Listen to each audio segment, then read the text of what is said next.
Hey everybody, it's Scott Steen with winnersandwhiners.com. On the downside of the week, it's Thursday. It is Today in Sports Betting.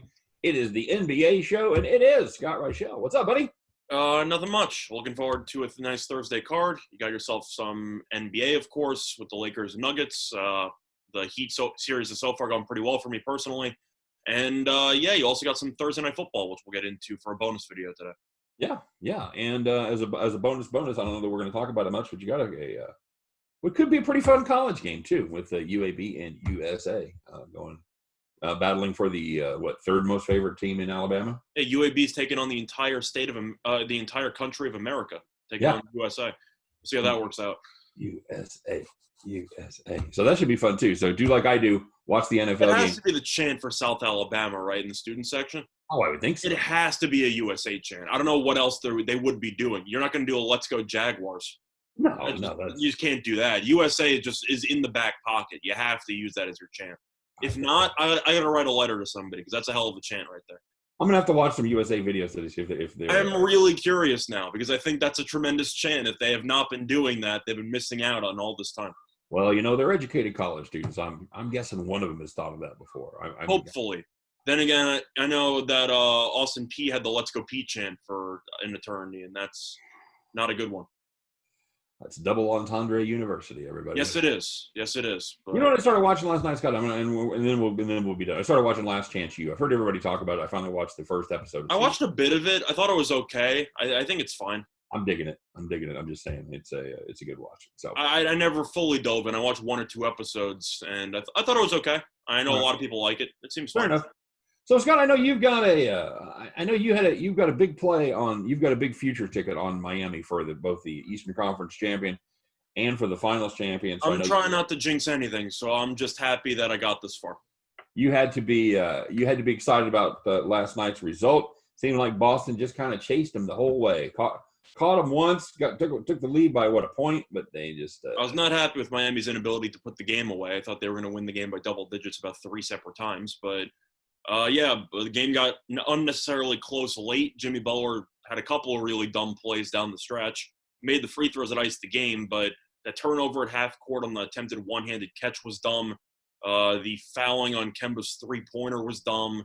There were a couple of dumb plays going on there. But at the end of the day, Tyler Herro took over the game, and that's really all that matters. Couldn't quite get there. What did he get? 35 out of Herro? Is that what he 37. had? 37? Oh, that's right. I made 2. That's the thing about Miami. That's why I like them to make the run in the first place, with the fact that this team is so deep that a bunch of players can have really good games in one game, and then other people can step up in another game. And next thing you know, they have about 7 or 8 guys who can easily go for 20 in any given game, which makes them ridiculous to prepare for because I don't know how you're supposed to account for all these guys. Let's talk about a possible storm cloud on the horizon, Scott. We saw him holding his wrist late, and that is a possible injury to Bam Adebayo. What kind of difference does that make? If Adebayo's injured, I'm hedging. I'm not even joking. I think Boston's alive to win the series if Adebayo's injured. I think he's that valuable to this team.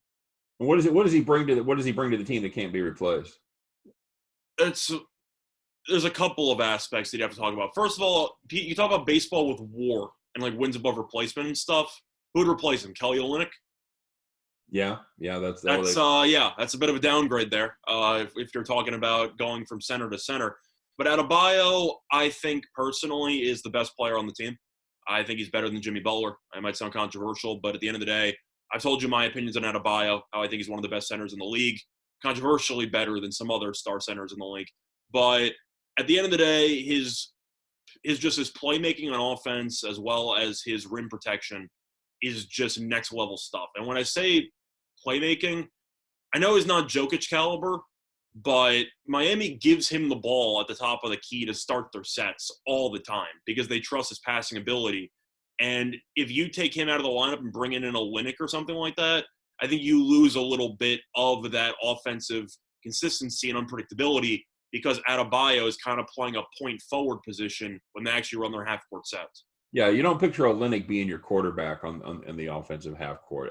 Absolutely not. So that, and defensively, everyone remembers what happened with Adebayo's block against Tatum. So you don't really need a reminder of that. But Adebayo is one of the best defensive big men in the entire league, and he's still underrated somehow. I'm not really sure how he's underrated, but he is. And you look at his numbers in the series, he's been great. And I think if he's out, first of all, I think Boston's still alive to win the series. Do I think they're going to? No. But every game has been relatively close. So I think that the Celtics still have a shot. If Adebayo is out, though, for any period of time, Boston's already 3-point favorites in pretty much every game this series. If Adebayo is out, Boston should be favored by about, I'd say, 6. I think Adebayo is worth that much to this team. Okay, all right. That's Do you agree with that? Oh, absolutely. Yeah, that's a good take, and I just wanted you to be able to expand on that point a little bit. But yeah, he is an absolute crucial cog. You think he's their best player on the team all around? I don't mean offensively. I think he's their most impactful player. I think he's the most impactful player. I think that's a great way to put it, because you lose so much between him and Olynyk and whoever else they would. Even Myers Leonard, like that. They threw Solomon Hill in there. I thought he retired like 3 years ago. But that's the thing. You're looking at who he's replaced, who would replace him, and you're thinking Kelly Olynyk, Myers Leonard, who's not playing, and I think he's not playing not because of injury, just because he's not very good. And Solomon Hill, who looked like he was on the set of Castaway from his haircut yesterday. Well, but the big men for Boston, he has largely neutralized them. Right. Well, it's not even just that aspect. It's the fact that when Miami goes to a zone, he just punts everything in the middle. And if you get rid of him, then your rim protection goes right down the drain. Yeah, absolutely. So that'll be fun. That'll be something we got to keep an eye on and see how that progresses over the next couple of days. All right, tonight, Scott, we've got Denver, and we've got your LA Lakers, which you also have a future ticket on. So we were talking before the show, Scott, said a team can come back from 3 separate 2-game deficits in the playoffs to make it to the championship series. I just I love this Denver team, man. I wish they would. And if they win tonight, it's 2-2. That team, somebody forgot to tell them that they can't win, Scott, just like every other series. Is it considered proper handicapping if I just lean Lakers because the Nuggets have to go down 3-1 in order to be comfortable? That's the storyline, man. Mm-hmm. I don't know. Every game, this has been Lakers by 6, 6.5, 7, right in that range. I think the Lakers might have found something with that zone, though, in the fourth quarter. I know that the Nuggets ended up holding on late. That was mostly because Murray hit a couple of ridiculous shots, and a bunch of the Lakers supporting cast just couldn't hit a jump shot in the back end of the fourth quarter. But that zone, little extended zone press, which led to about 6 straight turnovers and 6 wide open layups, that definitely threw the Nuggets for a loop, and I wouldn't be surprised to see that moving forward. Plus, Denver, even though they were able to win at the end comfortably in Game 3, can you really rely on 26 points from Jeremy Grant again? Of course not. So you got some points you're gonna have to make up because Grant's not going for 26 again. But it's always somebody stepping up. It should be. And a lot of times it's somebody unexpected stepping up. That's that's the issue I have with the Lakers. And I have a future ticket on them. But at the end of the day, LeBron and AD need to have big games. And you know for a fact that basically nobody's going to step up. I know Caldwell Pope was great in Game 1. And you had a moment from maybe Caruso or so at some point. He was definitely not good in Game 3, I'll tell you that much. But that's the issue with the Lakers. Their supporting cast is just so bad that regardless of who they play against, if LeBron or AD have an off game, then they just have a huge mountain to climb. Yeah, agreed. Those guys, and not just one of them, but they both. No, they both need to have a good game. What do you think you need out of those guys? 55 minimum between the two of them? I think you need more than 2 rebounds from Anthony Davis. Yeah, that was 47 points, so it wasn't like he completely checked out of the game. He just couldn't rebound the ball. Yeah, that was brutal the other night, and that's just part of the problem is you've only got 2 other guys that are in double digits in that game. You got Caldwell Pope with 12, and you got Kuzma with 11. Who, I've never been a big Kuzma guy. I liked him in college. I think they overrate him because he plays for the Lakers, and they want him to be the 3rd best player. But I think if he was on any other team, he'd still be a fringe starter role player. Like, I don't think he's that good. And I thought that he is that a controversial opinion or no? Because I really think Kuzma's fine, but people expect more out of him than what they're actually going to get. in my opinion. Okay. Well, and I thought that he played pretty well as far as being a big man there for LA, but Yeah, he was fine. I'm just saying overall, I don't know if that's a person you can fully rely on for a full series that he's going to give you consistent production. And that's the uh, main issue. I don't know who you can rely on for the Lakers for consistent production because Rondo was really, really good in the Houston series. He was good in game 1 against Denver. Has he really done much since? I don't think he's done anything in games 2 and 3. no, he's dropping 8 to 10 dimes, but other than that, he's not scoring, and I've been disappointed by his defense. God, I His thought defense has not been good. no, and Rondo's somebody that I'd say is a plus defense Yeah. under normal circumstances. He's not an elite defender, but he's a good defender. I don't know. I don't know if it's the injuries. I don't know. Yeah, there's you're just not getting much help from Dwight Howard. Well, let me ask you just a question. I'm going to put you on the spot a little bit, but I want to ask: out of all the NBA teams, how many teams do you think Rondo would start for?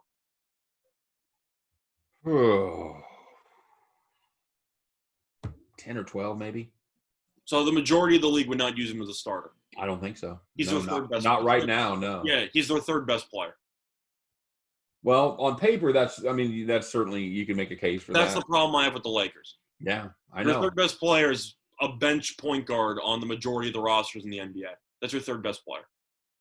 Which Yeah. you knew it was coming because LeBron's done it before. He's taken a bunch of, I don't want to say scrubs because it's disrespectful, but he's taken a lot of a below average supporting cast to the finals on numerous occasions. Mhm. And people are just assuming, oh yeah, the Lakers are fine. And you're thinking to yourself, besides AD and LeBron, do I have to remind everybody that the supporting cast is one of the worst supporting casts in the entire league? It's actually terrible. It's not. It's not good. I don't think. And I don't know what Dwight Howard's doing out there. Well, he's not. Dwight's trying to punk Jokic. He's not doing much. Dwight's trying to go around like it's Dennis Rodman trying to punk Jokic, and Jokic is still going for 24, 9, and 8. I don't know what Howard's accomplishing besides committing 4 fouls every 15 minutes that he plays while complaining to the refs in the process. But he's going around like as soon as he's making an impact, clapping at Jokic's face, getting technical fouls, stuff like that. He's trying to be Rodman, and Jokic is completely unfazed because he's still dropping 20-something points with a bunch of rebounds and a bunch of assists. So I don't know what type of value Howard's bringing to the table. Do you have any idea? Because I have no idea what he's doing. He's like a goon. He's trying to do. He's trying to be Dennis Rodman 2.0, except it's not working because Jokic is still torching them on the other end. So I don't get it. Well, that's just me. I understand. I don't.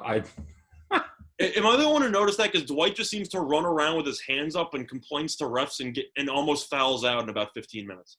No, I don't think you're the only one that notices Dwight Howard's picking up 5 fouls. I got to throw it out there because I don't know what he's really done productively besides be a good rebounder, which he is. He is a good rebounder. I'll give him. Man, I wish I knew more hockey because I would pull a goon's name right here and I would say he's like and then insert name here of basketball. I'll throw Ryan Reeves out there because Vegas. Fantastic. He's one of the only remaining guys in the NHL who actually are mostly the enforcer because it's kind of a dying breed in the NHL. Right. Ryan Reeves is one of the last ones, and he's very valuable to that Vegas team. He's definitely more valuable to that team than Dwight is to the Lakers, but, Dwight's trying to be impactful in his own way, and it doesn't seem like it's working. All right, so who you got tonight, buddy? He's the enforcer on the Lakers, and unfortunately he's not really enforcing much. That's how I would view it. But anyway, who do I have to – You're not going to rattle Jokic? You guys are Eastern Europe. My God. Yeah, something like that. But for me, I'm going to lean to the Lakers. Having said everything I just said, I'm going to lean to the Lakers. Maybe just familiar territory, and I'm just assuming the Nuggets are going to go down 3-1 again. Or maybe it's the fact that I just think the Lakers actually found something with that zone late in the fourth. I'm not saying that it's going to be used the entire game, but I think that they will throw it in a lot earlier just to get the Nuggets off guard offensively. And we've talked about how the Lakers performed extremely well in the first half of games, except when you bet on them, of course. But overall, they've been a very good first-half team. And I have to assume the Lakers are going to come out and play well in the first half and try to avoid the Nuggets coming back. And I think the zone will help them. So for me, I'm going to lean to the Lakers. Am I confident in that lean? Hell no. Because I don't know what to expect from the Nuggets on any given game.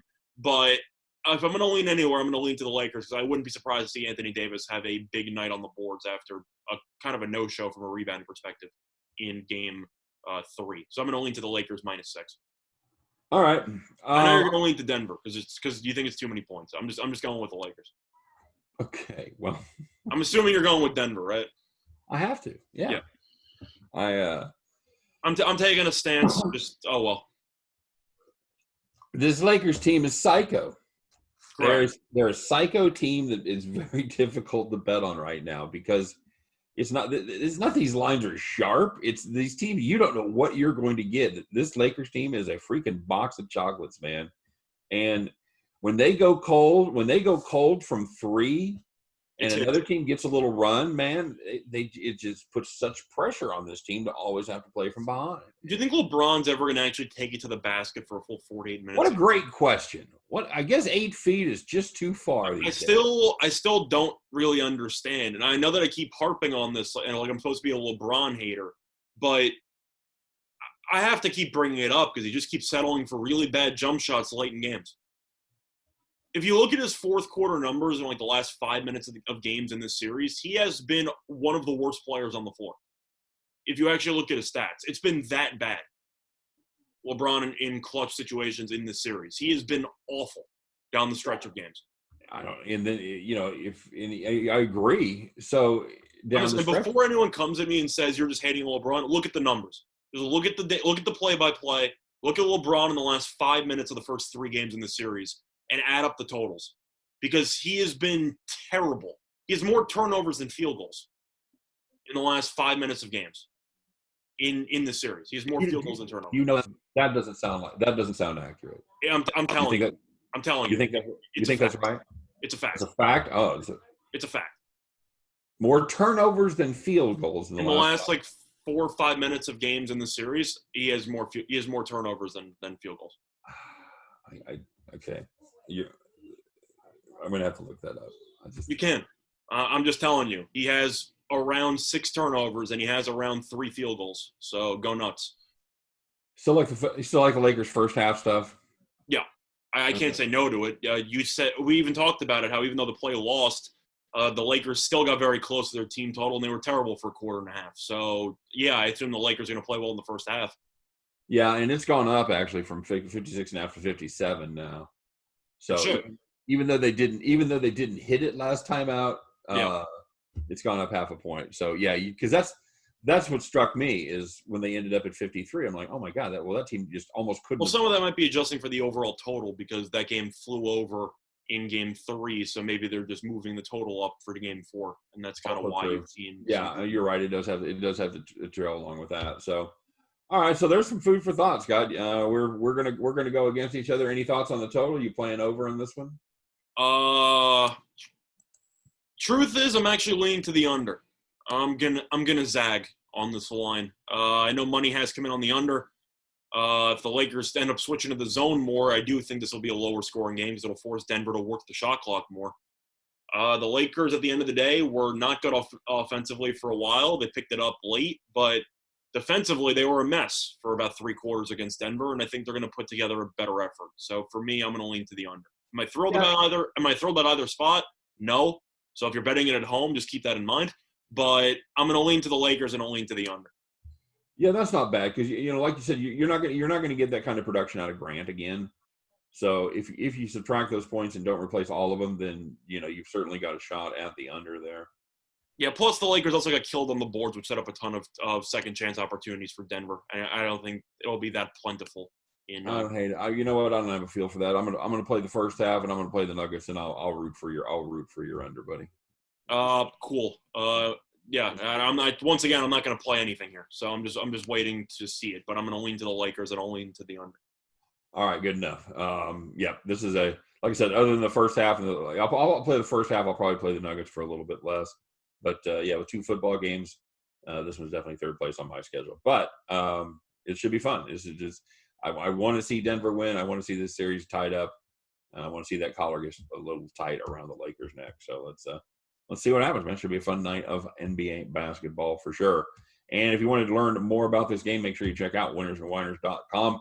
as our writers do deep dives into every game every single day. Some of the finest handicappers in the world reside at winnersandwhiners.com, and they're also very, very good writers as well. So for myself, for Scott Reichel, for all of us over here at winnersandwhiners.com, we appreciate you stopping by to watch today. Happy Thursday, everybody. We're almost there, baby. Almost made it to the end of another week.